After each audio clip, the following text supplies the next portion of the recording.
Assalamualaikum, selamat sore pemirsa. Sumatera Utara hari ini kembali hadir menjumpai Anda Kamis 19 Februari 2026 bersama saya Ayu Alvinia Kori. Sejumlah informasi aktual seputar Sumatera Utara telah dirangkum tim redaksi kami untuk Anda dan berikut topik utama untuk hari ini.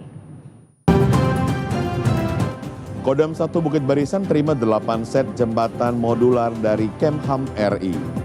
Pemkab Dairi keluarkan surat pemberhentian sementara Direktur Perumda Dairi.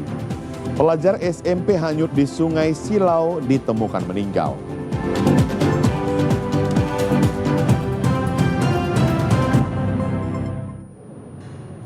Kita awali informasi pertama pemirsa. Kodam 1 Bukit Barisan menerima 8 unit jembatan modular dari Kementerian Pertahanan RI untuk wilayah terdampak bencana maupun tidak terdampak bencana di Sumut untuk membantu membuka akses jalan yang terputus, membantu mobilitas warga serta meningkatkan roda perekonomian. Kodam 1 Bukit Barisan menerima 8 unit jembatan modular tipe 31 kemarin di pergudangan milik PT Toba Trans Sejahtera Kota Medan. Pangdam 1 Bukit Barisan Maijen TNI Hendi Antariksa mengatakan jembatan ini diberikan untuk membantu percepatan pembangunan jembatan di wilayah terdampak bencana maupun yang tidak terdampak bencana di Sumatera Utara. Pembangunan jembatan ini direncanakan pada 68 titik di Sumatera Utara, sementara 28 titik sudah selesai dibangun di wilayah Tapanuli hingga Kabupaten Langkat dan Deli Serdang. Adapun kapasitas yang dapat melewati jembatan modular 31 yaitu dengan berat maksimal 3 ton. Di wilayah Sumatera Utara ini kami mendapat perintah dari Bapak Kepala Staf TNI Angkatan Darat, Bapak Jenderal Maruli Simanjuntak untuk segera melakukan percepatan pembangunan jembatan ini. Kita pada tahap ini merencanakan ada 68 titik ya yang akan kita sambungkan, termasuk yang terdampak bencana maupun yang tidak terdampak bencana. Pemirsa, setelah 2 kali tidak menghadiri panggilan klarifikasi, pemerintah Kabupaten Dairi mengeluarkan surat pemberhentian sementara terhadap Direktur Administrasi Umum Perumda Pembangunan Dairi yang tersandung kasus dugaan penipuan. Surat pemberhentian sementara ini ditetapkan oleh Bupati Dairi pada tanggal 13 Februari tahun 2026 lalu. Jika yang bersangkutan dalam 3 bulan ke depan tidak dapat membuktikan dugaan penipuan yang dimaksud tidak benar, maka akan dilanjutkan dengan pemberhentian secara tidak hormat jika sudah ada putusan hukum yang ikrah. Selain itu, Pemkab Dairi juga sudah membentuk tim kecil untuk mendalami persoalan dugaan penipuan tersebut. Kepala Bagian Perekonomian Pemerintah Kabupaten Dairi, Lipinus Sembiring, mengatakan sejak persoalan ini mencuat, yang bersangkutan sudah tidak pernah lagi masuk kantor dan seluruh hak-haknya sebagai direktur sudah tidak lagi diberikan. Pemerintah Kabupaten Dairi menetapkan pemberhentian sementara terhadap yang bersangkutan, dan pemberhentian sementara ini akan berlaku selama 3 bulan, di mana dalam 3 bulan apabila tidak ada tindakan klarifikasi yang dapat diterima ataupun tidak bisa membuktikan bahwa dugaan yang dimaksudkan adalah tidak benar, maka akan dilakukan pemberhentian dengan tidak hormat. Itu sebagai sanksi terhadap saudara DSN.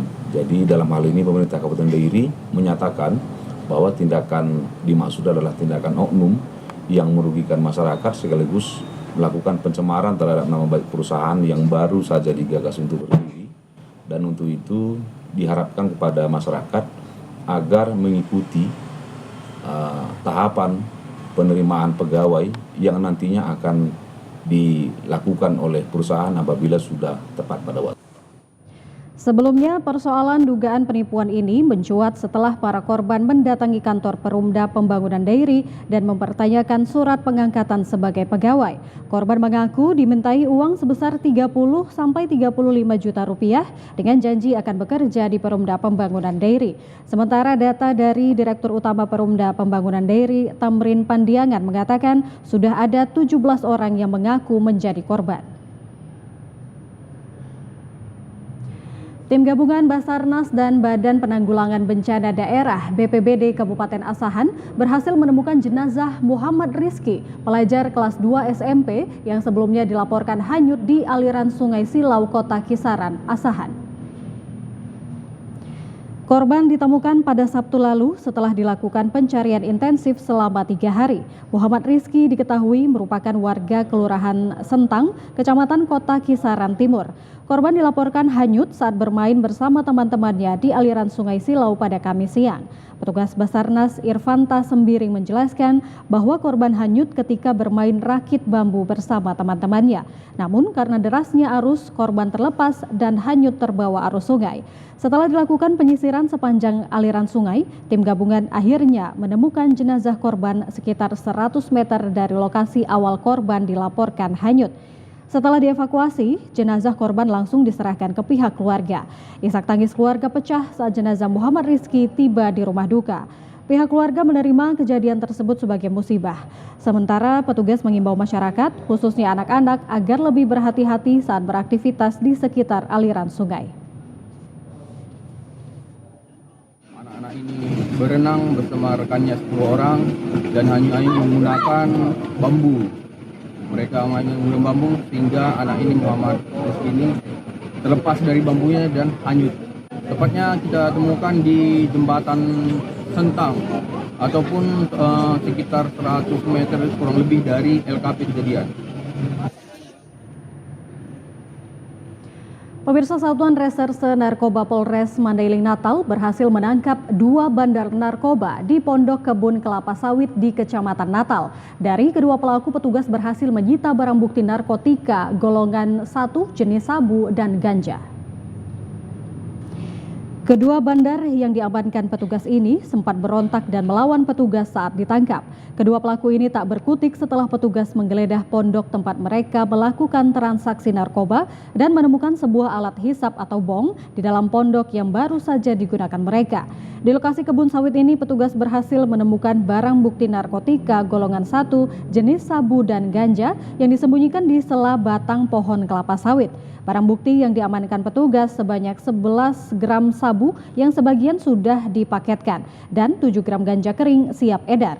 Kini kedua tersangka sudah diamankan di Polres Mandailing Natal. Sementara pondok kebun kelapa sawit yang kerap dijadikan transaksi narkoba ini dibakar oleh petugas yang disaksikan kepala desa serta masyarakat lainnya.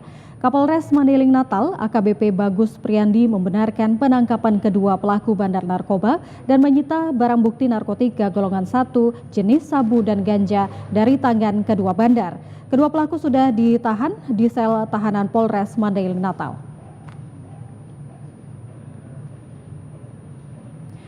Tingginya tingkat pencurian sepeda motor di Kota Tebing Tinggi semakin marak. Salah satunya terjadi di Jalan Deblot Sundoro, Kecamatan Padang Hilir. 1 unit sepeda motor yang terparkir di depan halaman minimarket berhasil dicuri. Pemilik sepeda motor diketahui bernama Fahrul Azmi, warga Jalan Deblot Sundoro, Kelurahan Rambung. Di lokasi kejadian, aksi pelaku sempat terekam CCTV minimarket. Dari hasil rekaman tersebut, terlihat 1 orang pelaku yang mengenakan jaket berwarna hitam datang dan langsung mendekati sepeda motor korban yang terparkir di halaman minimarket. Takut diketahui aksinya, dalam hitungan menit pelaku langsung menghidupkan sepeda motor korban dengan menggunakan kunci T dan langsung kabur meninggalkan lokasi. Dari keterangan korban, Fahrul Azmi kepada awak media mengatakan sebelum hilang ia bersama istrinya berboncengan dengan menggunakan sepeda motor Honda Scoopy akan berbelanja di minimarket. Sesampainya di lokasi, langsung memarkirkan sepeda motornya dan langsung masuk untuk membeli minyak goreng. Usai membayar belanjaannya, dirinya langsung keluar. Tiba-tiba dirinya terkejut melihat sepeda motornya sudah tidak ada lagi di tempat. Merasa bingung, dirinya kembali masuk ke dalam minimarket untuk melihat dari rekaman CCTV minimarket. Setelah dilihat, dirinya baru sadar kalau sepeda motor miliknya hilang dibawa kabur oleh pelaku yang menggunakan jaket hitam. Akibat peristiwa ini, dirinya mengalami kerugian mencapai 18 juta rupiah. Kami paling ada 10 menit di dalam. 10 menit ya. Ada 10 menit. Jadi kereta di parkiran di mana tadi? Diparkirkan di sini tadi. Gitu ya. Jadi pas sedang bayar, saya mau keluar. Saya lihat loh, mana kereta? Apa ada yang minjam? Saya lihat ada kuncinya gitu. Padahal langsung saya panggil orang pihak Alfamart, di mana kan saya bilang, tas UPI BK 4770 LAX. Warna apa? Warna merah, Pak.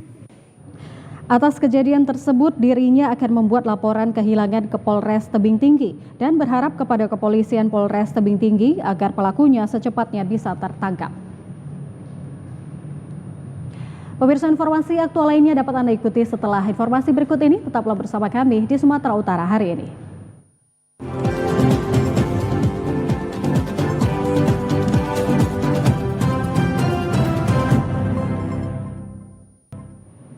Terima kasih, ini kembali bersama kami. Pemirsa, menjelang bulan suci Ramadan 1447 Hijriah, harga sejumlah kebutuhan pokok mulai merangkak naik, salah satunya harga daging sapi. Warga masih terlihat ramai berbelanja sejumlah kebutuhan pokok, salah satunya daging sapi yang biasa dijual seharga Rp130.000 per kilogram, kini naik menjadi Rp150.000 per kilogram. Naiknya harga daging disebabkan meningkatnya permintaan masyarakat, khususnya umat muslim yang mempersiapkan kebutuhan sahur dan berbuka puasa. Para pedagang memprediksi harga daging berpotensi akan terus bertahan di harga Rp150.000 per kilogram. Dalam beberapa hari ke depan, harga daging dan bahan pokok lainnya akan normal kembali setelah 3 hari puasa.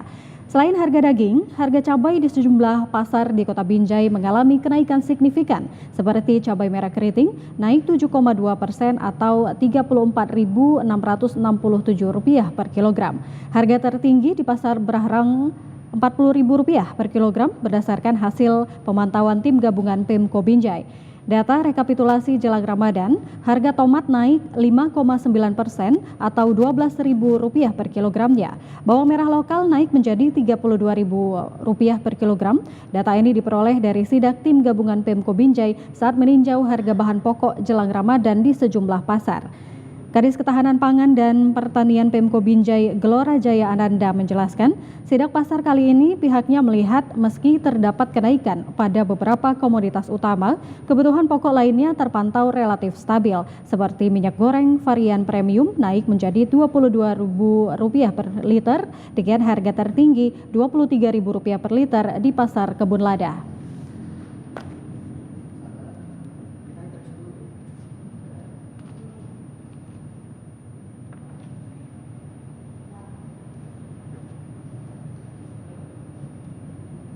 Baik, pemirsa, Gubernur Sumatera Utara Bobi Nasution melaksanakan sholat tarawih perdana Ramadan 2026 di Masjid Al-Huda, Kecamatan Tuka, Kabupaten Tapanuli Tengah, Rabu malam. Lokasi pelaksanaan sholat tarawih berada di Desa Hutanabolon, kawasan yang terdampak banjir bandang cukup parah. Bencana tersebut terjadi pada 16 Februari 2026 dan merupakan kejadian yang kembali menimpa desa ini. Ratusan warga muslim, petugas kebencanaan, serta aparat TNI Polri turut melaksanakan tarawih perdana Ramadan. Meski kondisi Masjid Al-Huda masih dalam tahap pembangunan, hal itu tidak menyurutkan antusiasme masyarakat untuk beribadah di bulan suci. Usai melaksanakan sholat Isya dan tarawih, Gubernur menyampaikan duka cita atas bencana yang menimpa masyarakat, mengingat banjir bandang tersebut merupakan kejadian ketiga sejak November 2025 lalu. Bobi juga meminta masyarakat untuk bersabar atas musibah yang terjadi berulang kali. Meski demikian, pemerintah terus bekerja keras memastikan upaya mitigasi bencana melalui program rencana rekonstruksi dan rehabilitasi pasca bencana R3P berjalan dengan kolaborasi seluruh pihak terkait. Ini masyarakat sudah ketiga kalinya merasakan, dari yang bulan November, di bulan Januari kemarin 11, sama di bulan Februari ini menjelang Ramadan. Target kita kemarin kan kalau bisa awal Ramadan itu zero pengungsi. Kalau memang kemarin tidak terjadi 2 kali kejadian, insya Allah kita kemarin targetnya bisa berhasil. Tapi kita tahu ada 2 kali kejadian lagi. Ini kita ingin sampaikan masyarakat yang mengikuti atau menjalankan ibadah puasa harus benar-benar bisa menjalankan ibadah puasa dengan nyaman, dengan tenang. Warga Kota Medan memadati Masjid Raya Al-Masyhun yang berada di kawasan Jalan Sisingamangaraja, Kota Medan. Masjid yang menjadi ikon Kota Medan ini menjadi tujuan tarawih perdana bagi warga Medan. Karena selain mengandung nilai sejarah, letaknya di tengah kota memudahkan akses warga. Masjid Raya Al-Masyhun di Kota Medan dipadati oleh para jamaah umat muslim Kota Medan yang melaksanakan ibadah sholat tarawih perdana di bulan Ramadan 1447 Hijriah kali ini. Sejak sehabis sholat maghrib, ribuan warga Kota Medan secara berangsur memadati kawasan Masjid Raya Al-Masyhun yang juga merupakan salah satu situs sejarah Kesultanan Delhi yang telah berusia ratusan tahun lamanya. Setiap tahunnya di Masjid Raya Al-Masyhun ini dipenuhi para jamaah yang berasal dari Provinsi Aceh. Salah seorang jemaah, Nadia, mengatakan sholat tarawih di Masjid Raya Al-Masyhun Medan menjadi pengalaman tersendiri bagi dirinya yang pertama kali merasakan atmosfer tarawih di Masjid Kesultanan Delhi yang telah berdiri sejak zaman penjajahan Belanda ini.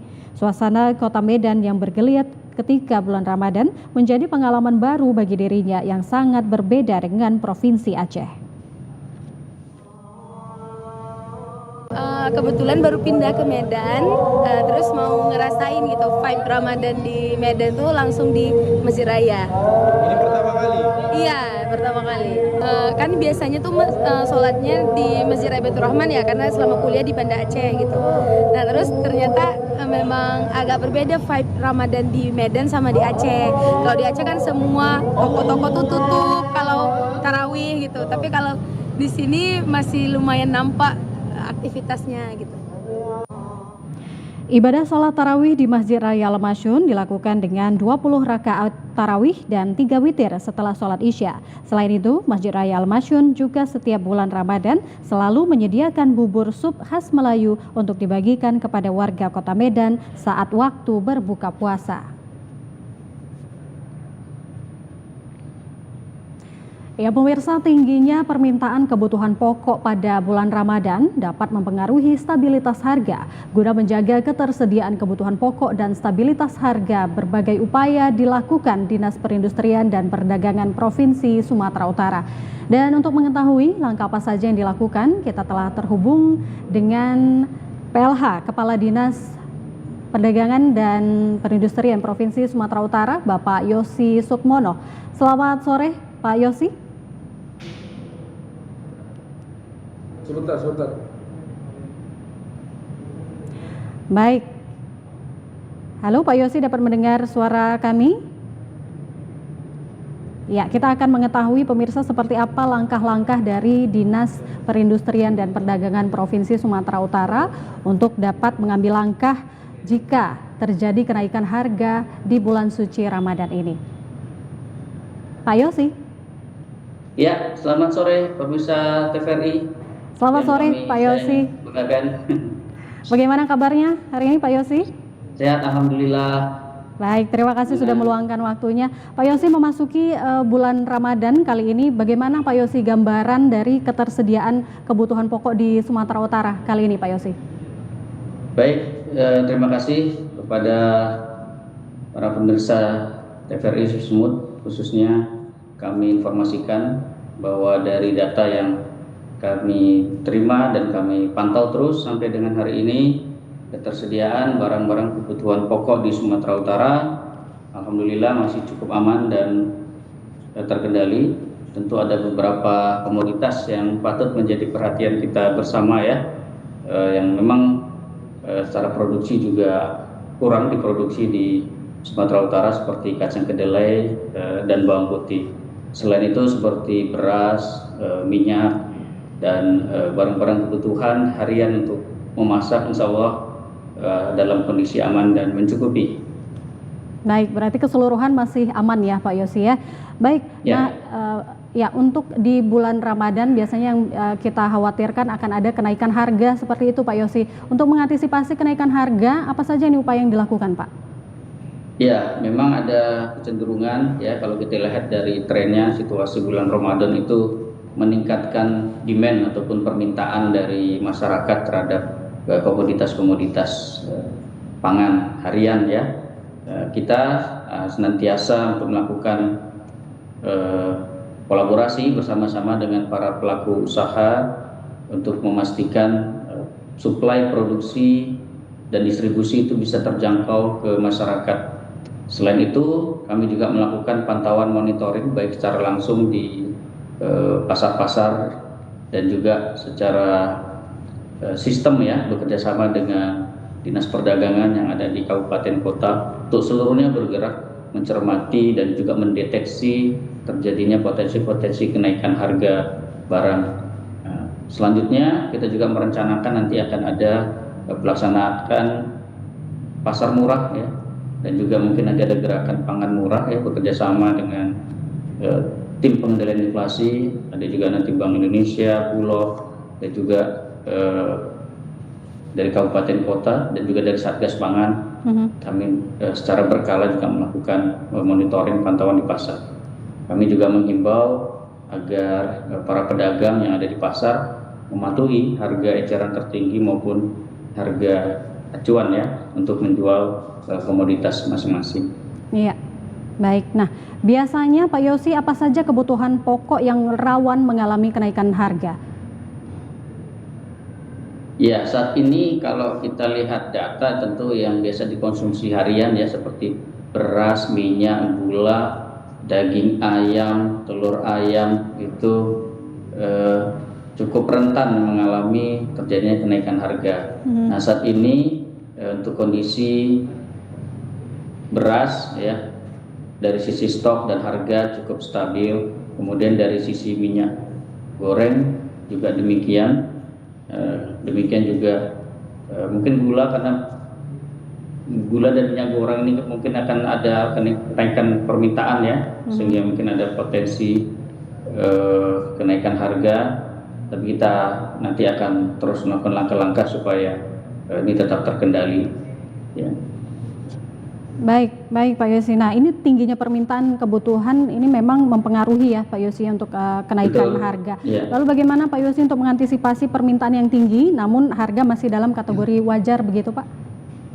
Iya, kami sebelumnya juga sudah mewanti-wanti dan meminta kerjasama dari para pelaku usaha khususnya yang bergerak di sektor produksi dan distribusi untuk menambah suplai tapi juga dengan tidak menaikkan harga, sehingga kebutuhan di masyarakat itu tetap bisa terpenuhi. Tentu untuk mengantisipasi kenaikan harga ini suplainya harus ditambah, dan kami juga memohon dukungan dari seluruh pihak ya, baik masyarakat maupun pelaku usaha, tetap tenang dalam berbelanja ya, sesuai dengan kebutuhan saja. Tidak perlu terlalu bernafsu atau melakukan penimbunan. Mudah-mudahan nanti seluruh kebutuhan bisa disediakan oleh pemerintah. Baik.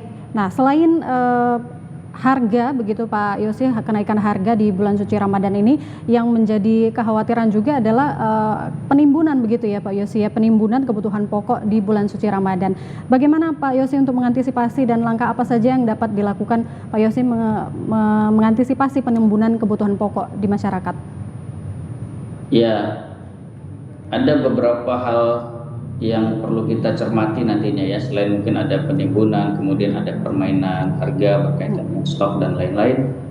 Kami bekerja sama nanti dengan Satgas Kepolisian, baik itu Satgas Pangan maupun Satgas Saber Pangan ya, untuk mengantisipasi dan mengurangi praktik-praktik tidak baik tersebut ya.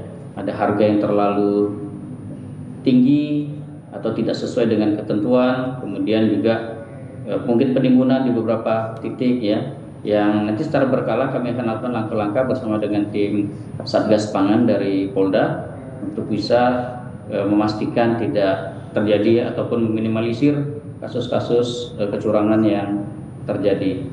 Kemudian kami juga secara rutin akan melakukan sidak ataupun tinjauan ke produsen maupun distributor bahan-bahan pokok, dan meminta komitmen ya kepada semua para pelaku usaha untuk mensupport, mendukung langkah-langkah strategis yang diambil pemerintah dalam menjaga stabilisasi harga pangan. Baik. Nah, baik. Lalu bagaimana Pak Yosi koordinasi antara Disperindak dengan pihak-pihak terkait lainnya seperti Bulog, BI untuk menjaga kestabilisan harga di bulan suci Ramadan ini, Pak Yosi? Iya, sejauh ini kami cukup intens ya, hampir dalam 1 minggu ini, apalagi di bulan Ramadan ini. Tadi siang kami juga sudah melakukan hal yang sama, koordinasi dengan Bulog. Jadi intensitasnya meningkat di dalam bulan Ramadan. Tentu ini akan disinkronkan dengan langkah-langkah kita melakukan beberapa kegiatan ke depan ya dalam upaya menjaga kestabilan harga ini.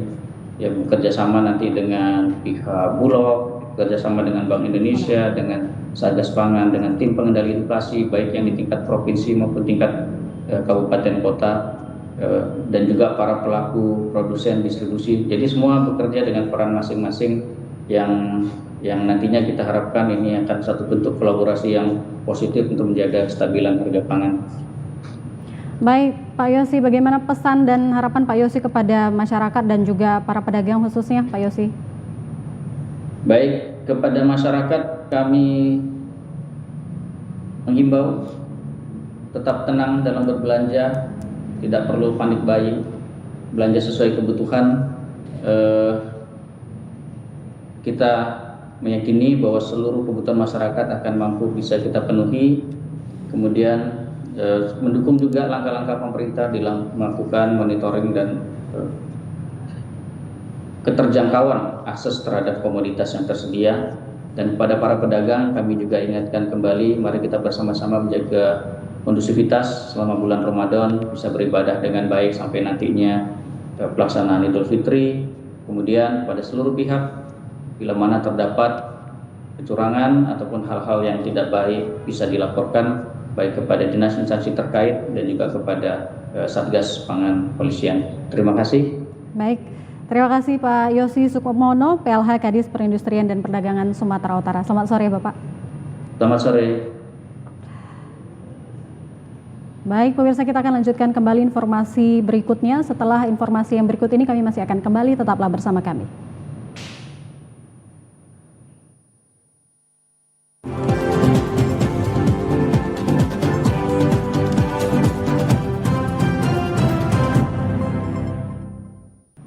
Terima kasih pemirsa, Anda masih setia bersama kami. Pemirsa, menjelang bulan suci Ramadan, Basnas menyerahkan bantuan rumah layak huni serta santunan kepada anak yatim dan kaum duafa. Menjelang bulan suci Ramadan, Basnas Kabupaten Labuhan Batu Selatan menyerahkan bantuan program rumah layak huni yang diserahkan Ketua Basnas Kabupaten Labuhan Batu Selatan yang bersumber dari bantuan Basnas Nasional. Selain itu, Basnas Labusel juga menyalurkan zakat ASN kepada puluhan anak yatim dan kaum duafa untuk membantu meringankan beban kehidupan sehari-hari mereka. Ketua Basnas Kabupaten Labuhan Batu Selatan Muhammad Yusuf Hasibuan mengatakan program ini sedang berlangsung dari bulan Desember tahun 2025 lalu hingga bulan Februari tahun 2026.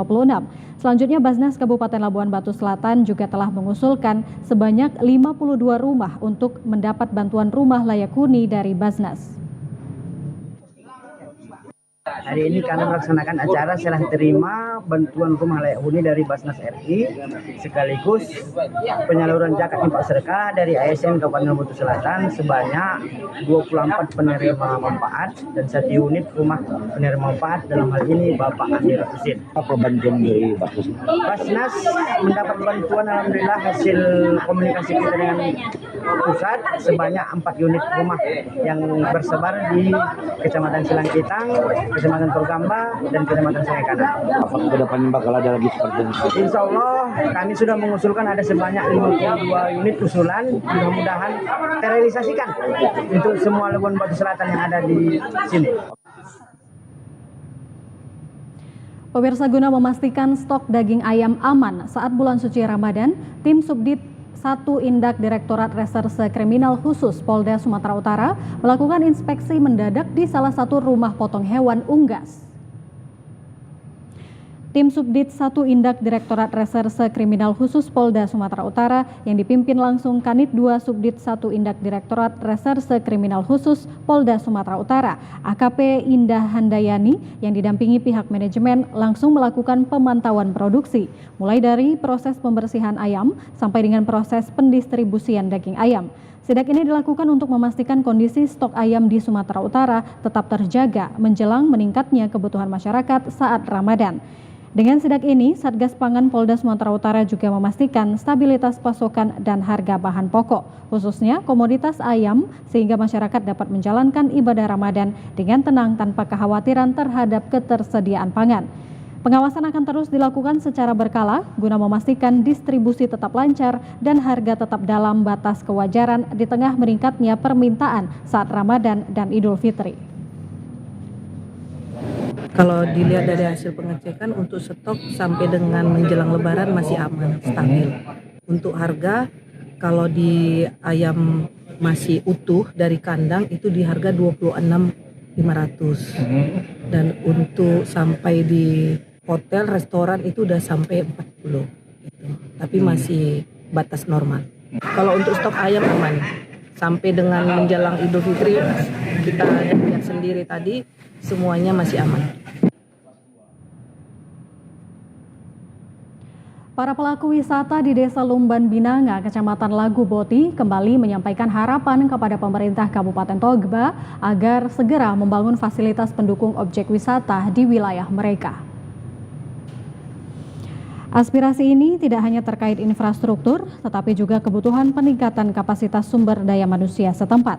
Para wisatawan menilai potensi wisata di tepi Danau Toba cukup menjanjikan, namun kondisi air yang pasang surut turut mempengaruhi aktivitas pariwisata.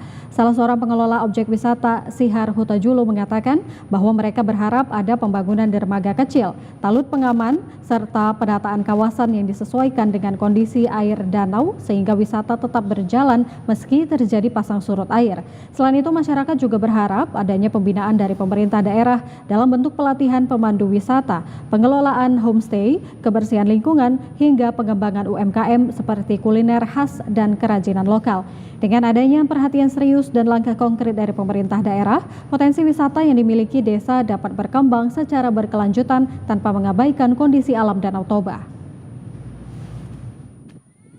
Jadi harapan kita tentang hal ini terlebih-lebih sama pemerintah daerah, kabupaten, karena ke provinsi kita belum ada linknya sama ke pusat. Ya, yang kami harapkan ke kabupaten. Jauh sebelumnya pun kita sudah 3 kali ikut pelatihan pariwisata. Harapan kita pun di pelatihan pariwisata yang paling besarnya itu Pak, pembinaan. Janganlah kami setelah diajak berpariwisata jangan ditinggalkan begitu saja. Perlu pembinaan, seyogianya kalau boleh disempatkan sekali sebulan berkunjung, entah membina kami, mempertemukan kami, para pedagang-pedagang pantai yang ada di sini. Pemirsa, informasi menarik lainnya dapat Anda ikuti setelah yang berikut ini. Tetaplah bersama Sumatera Utara hari ini.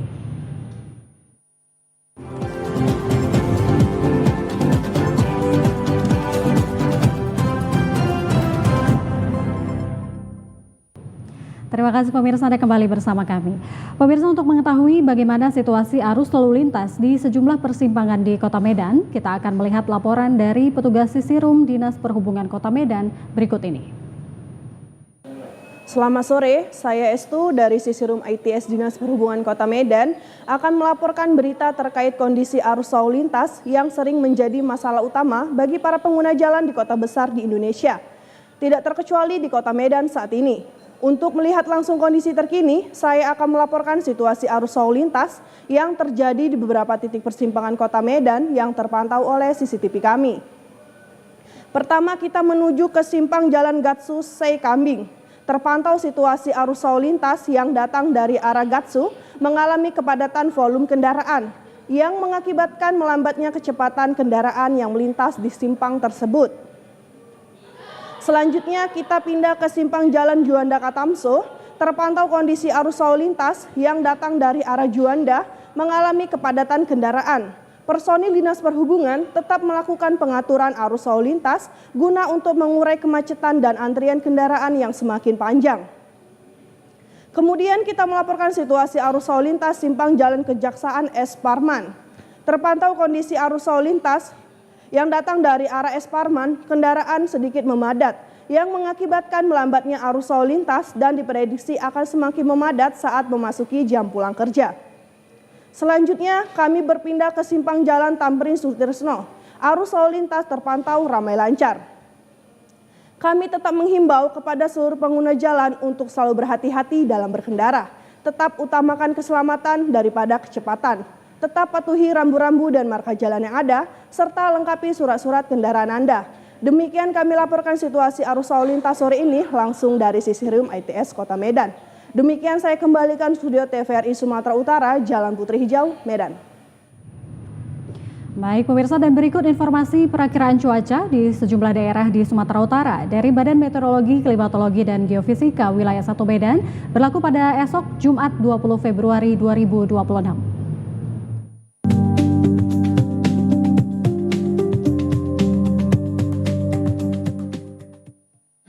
Halo Sobat BMKG, senang sekali saya Fauziah Fitri Damanik, Perakirawan BMKG Wilayah 1 Medan akan memberikan informasi perakiraan cuaca untuk esok hari 20 Februari 2026 di wilayah Provinsi Sumatera Utara. Untuk pagi hari diperkirakan cerah berawan di wilayah Sumatera Utara. Untuk siang hingga sore hari diperkirakan cerah berawan namun terdapat potensi hujan ringan hingga sedang di wilayah Sumatera Utara, di mana hujan sedang berpotensi terjadi di Humbang Hasundutan, Papak Barat, Samosir, dan sekitarnya. Untuk malam hari berpotensi hujan ringan hingga sedang di wilayah Sumatera Utara, di mana hujan sedang berpotensi terjadi di Papak Barat, Dairi, dan sekitarnya. Untuk dini hari diperkirakan berawan namun terdapat potensi hujan ringan di wilayah Nias Utara dan sekitarnya. Suhu udara berkisar antara 14 hingga 33 derajat Celcius, kelembaban udara berkisar antara 74 hingga 100%, angin bertiup dari selatan hingga barat dengan kecepatan 4 hingga 14 km per jam. Untuk titik panas berdasarkan pantauan tanggal 18 Februari 2026, tidak terdapat titik panas. Himbauan kepada masyarakat untuk waspada potensi hujan dengan intensitas sedang di wilayah pesisir barat dan pegunungan Sumatera Utara yang dapat menyebabkan bencana hidrometeorologi seperti banjir dan longsor. Demikianlah informasi ini kami sampaikan, semoga bermanfaat dan terima kasih.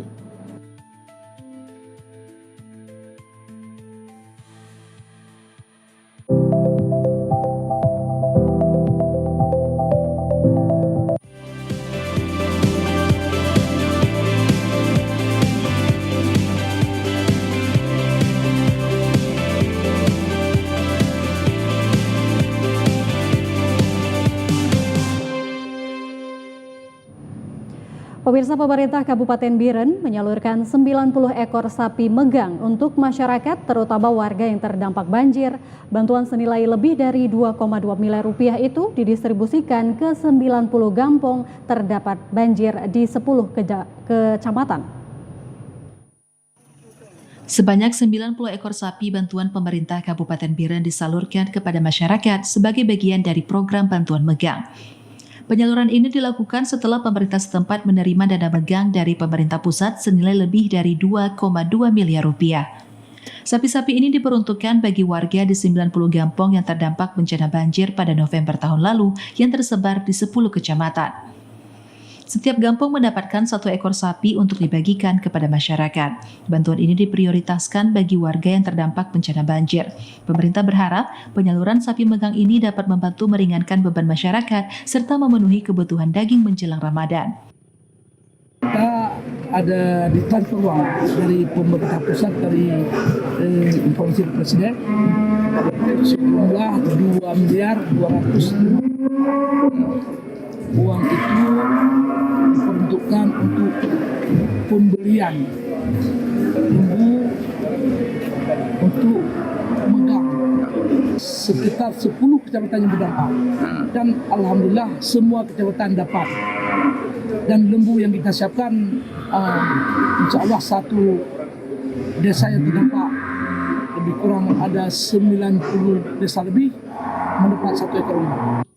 Sementara itu, Geci Cotme Zubir menyampaikan pihaknya telah menerima 1 ekor sapi bantuan dari pemerintah sejak minggu kemarin. Menurutnya, bantuan sapi megang ini sangat membantu masyarakat memenuhi kebutuhan daging menjelang Ramadan.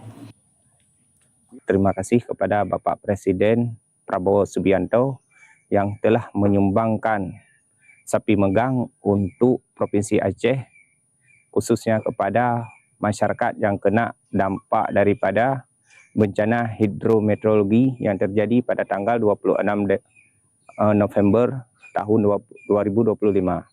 Saat mau masuk puasa selalu ada megang, dan ini sebuah tradisi yang harus terjalankan. Dan alhamdulillah dengan adanya sapi megang ini, masyarakat kami sangat terbantu. Pemerintah Kabupaten Biren berharap bantuan sapi megang ini dapat meringankan beban masyarakat terdampak banjir serta memastikan kebutuhan daging untuk tradisi megang warga tetap terpenuhi. Dari Biren, Resul Barit, TVRI Aceh melaporkan.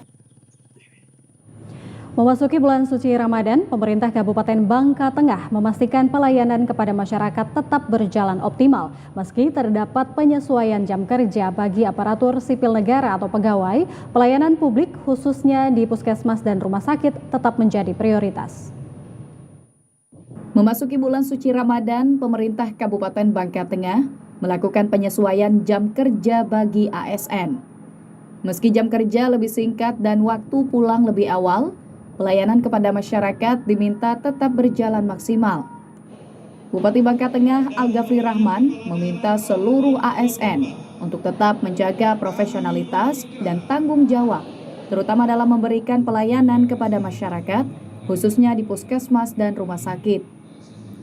Selain menjaga kualitas pelayanan, pemerintah daerah juga menggelar kegiatan Tausiah Ramadan yang akan dilaksanakan setiap Senin hingga Kamis usai sholat zuhur di Masjid Agung Ar-Raihan dengan menghadirkan penceramah guna memberikan siraman rohani. Tak hanya itu, pemerintah Kabupaten Bangka Tengah juga menggelar safari Ramadan yang akan diisi dengan berbagai kegiatan, diantaranya buka puasa bersama masyarakat. Dan kami, pemerintah Kabupaten Bangka Tengah, tentu menyesuaikan juga terhadap jam kerja seluruhnya, ya, termasuk pelayanan kepada masyarakat tetap terlaksana. Puskesmas, rumah sakit, semuanya tetap terlaksana. Jam kerjanya memang ada perubahan sedikit, ya. Kalau pulangnya lebih awal jam 3, masuknya agak bergeser sekitar jam 8. Namun di jam istirahatnya jam 12 kami ada agenda tersendiri di sini. Jam 12 teman-teman kita ajak untuk mendengarkan tausiah di Masjid Agung. Pada zuhur nanti kita dengarkan ceramah oleh para ustaz yang kita undang, ya, untuk memberikan siramin rohani di bulan Ramadan. Daripada tidur, ya kan, makan juga enggak, mendingan ke masjid kita dengar ceramah.